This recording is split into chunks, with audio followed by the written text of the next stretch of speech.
પુષ્ટિ સંહિતા ભાગ બીજો, પાના નંબર 257 પર લેશું.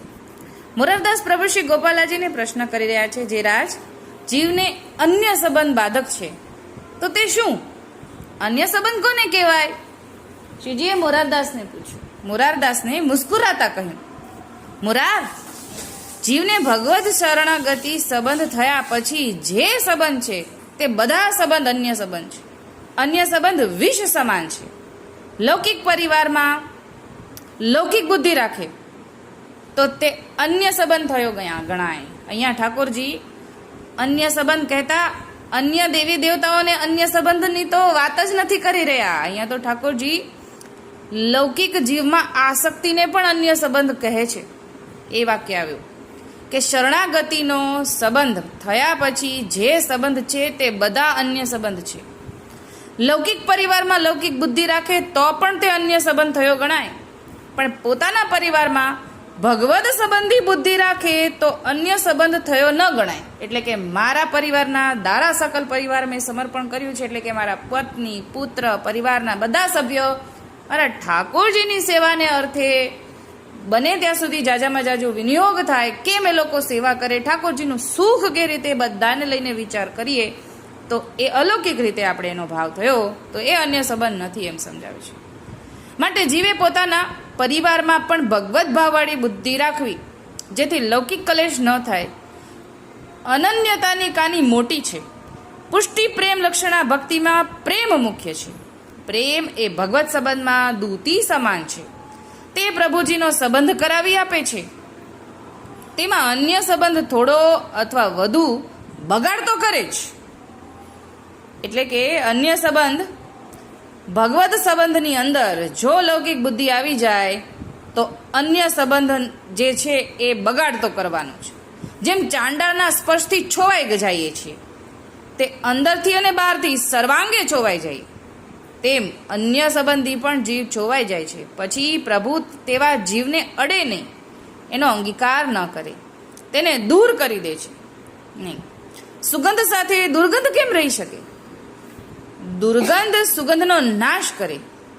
જરા એવી છાશનો છાંટો સમગ્ર દૂધનો બગાડ કરે.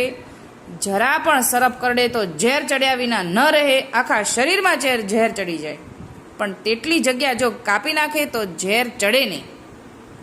તેમ અન્ય સંબંધ વિષ સમાન છે. જે તેવા સ્થાનથી અથવા તેવા જનના સંગથી દૂર રહીને બચીએ.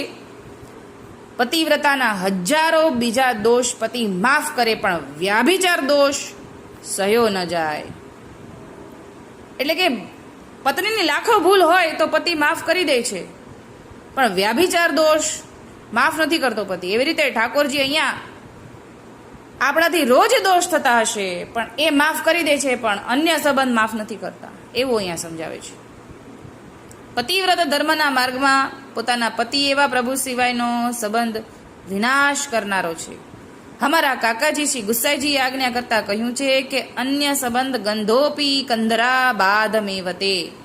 અન્ય સંબંધની ગંધ પણ ગળું કપાવે તેટલી પીડા કરે છે.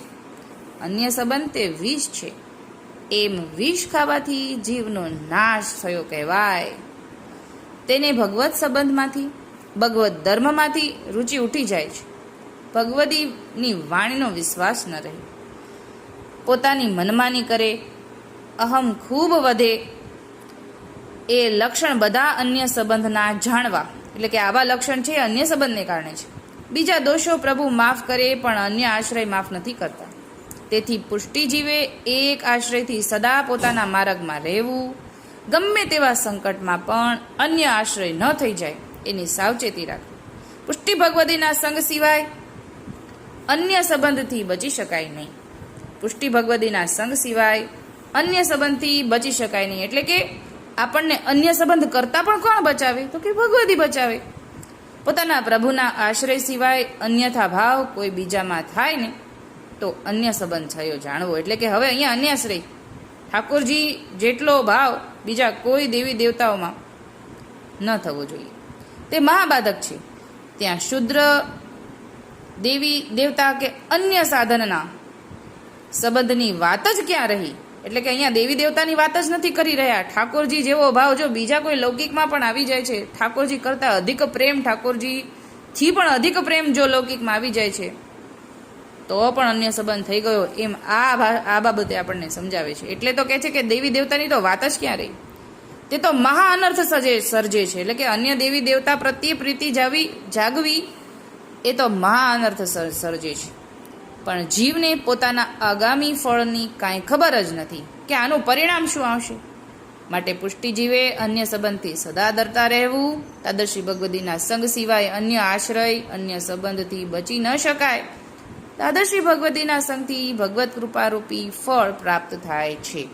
પછી જીવને શું નન્યતા રહે. મોરારદાસે શ્રીજીનું વચનામૃત સાંભળી શ્રીજીના ચરણમાં પડી ગયા અને કહ્યું, રાજ આપ તો દયાના સાગર છો પ્રભુ. અત્યારે આટલું જ બોલીને મારી નાની વાતને વિરામ આપું છું. બોલો.